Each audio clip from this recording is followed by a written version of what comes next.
Hello and welcome back to Nerd Doc. This video will explain the ending of the Death on the Nile 2022 film. There will be spoilers for Death on the Nile, but if you have not seen the film or read the 80-year-old book, you can check out our spoiler-free review linked below. Famed detective Hercule Poirot explains the murder mystery pretty well at the end of Death on the Nile.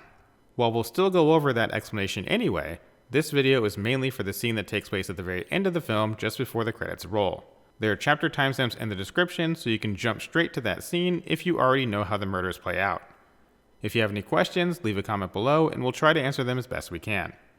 First, let's cover the main characters featured in Death on the Nile. There's Detective Hercule Poirot, his longtime friend Book, and Book's mother, Euphemia. Then you've got the love-struck Jacqueline de Belfort, her new fiancé Simon Doyle, and her friend, the very wealthy Lynette Ridgway. Everyone else in the film is connected to Ridgway, starting with her assistant, Louise Bourget, her cousin and business associate Cachadorian, her former lover, Dr. Windlesham, her godmother, Marie Van Schuler, and Van Schuler's personal nurse, Miss Bowers, along with Ridgway's old boarding school friend, Rosalie Otterborn, and her aunt, Salome Otterborn. Jacqueline introduces Ridgway to her new fiancé Simon, but a few weeks later, after a whirlwind romance, Simon ends up marrying Ridgway instead. Jacqueline stalks them everywhere, including their honeymoon in Egypt. After a heated argument one night, Jacqueline shoots Simon in the leg. The next morning, Ridgway is found murdered in her bed. Most of the characters have solid alibis, including Jacqueline, who was heavily sedated by Nurse Bowers. During the investigation, Louise Bourget and Book are also murdered, with Book being killed while Hercule was interviewing him alongside Simon. Book was about to reveal who the killer was when he was shot by an unknown assailant. The case is then solved by Poirot. Jacqueline was madly in love with Simon and would do anything for him. Unfortunately, Simon had no money, so they came up with an intricate plan. Simon would marry Ridgway, kill her, inherit her fortune, then months later get back together with his old flame. Jacqueline used a blank when she shot Simon. While everyone else was scrambling to find the doctor and the nurse, Simon grabbed Jacqueline's discarded gun, ran up to Ridgway's room where she was fast asleep after taking sleeping pills, and shot her in the head. Simon then ran back down to the lounge area and shot himself in the leg. All of these shots were muffled in various ways so they weren't heard by anyone else.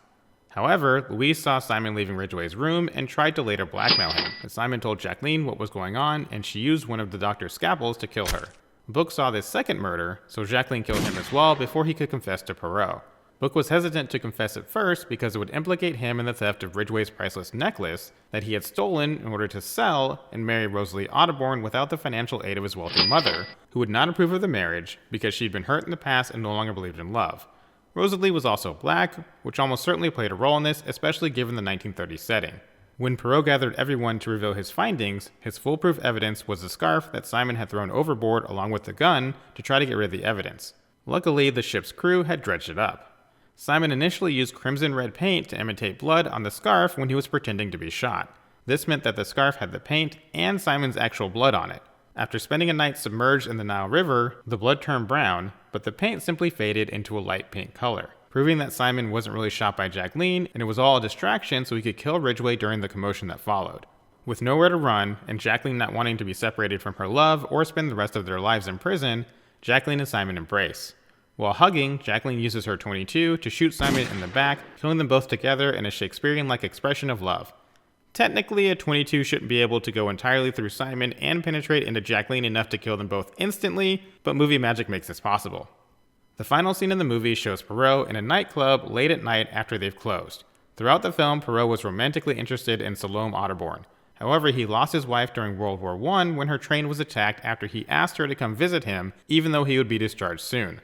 Poirot blames himself and hasn't been able to bring himself to truly love again since that time. During the war, his face was also badly disfigured just above his lip, and his wife told him to grow a mustache to cover it in a grand showcase of her love for him. He's had his famous mustache ever since. What's important about this final scene is that Poirot has shaved his mustache, revealing the scar. Salome Otterborn is singing at the nightclub, and Poirot has come to visit her for the first time since they left Egypt. It's very late and the club has just closed, with Poirot being the only customer left as he waits for Salome to finish her final song of the night. On the one hand, shaving his mustache signifies that Poirot is ready to move on from his lost love and show Salome he is ready for her. However, it also shows that in order to do this, he is finally ready to show his real self to not just his new love interest, but the whole world. In a way, he's been closed off to the world, hiding behind his mustache and disfiguring injury, which is closely connected to the love and loss of his wife. Shaving his mustache is like removing his protective armor. Poirot has finally started the healing process of his traumatic injury during the war and equally traumatic experience of losing his wife. It will be a long road ahead, but he's finally ready to become whole again. That covers the ending of Death on the Nile. If you have any questions, please leave a comment below. Thank you for watching. If you enjoyed the video, please don't forget to like, subscribe, and share with someone who loves Agatha Christie films.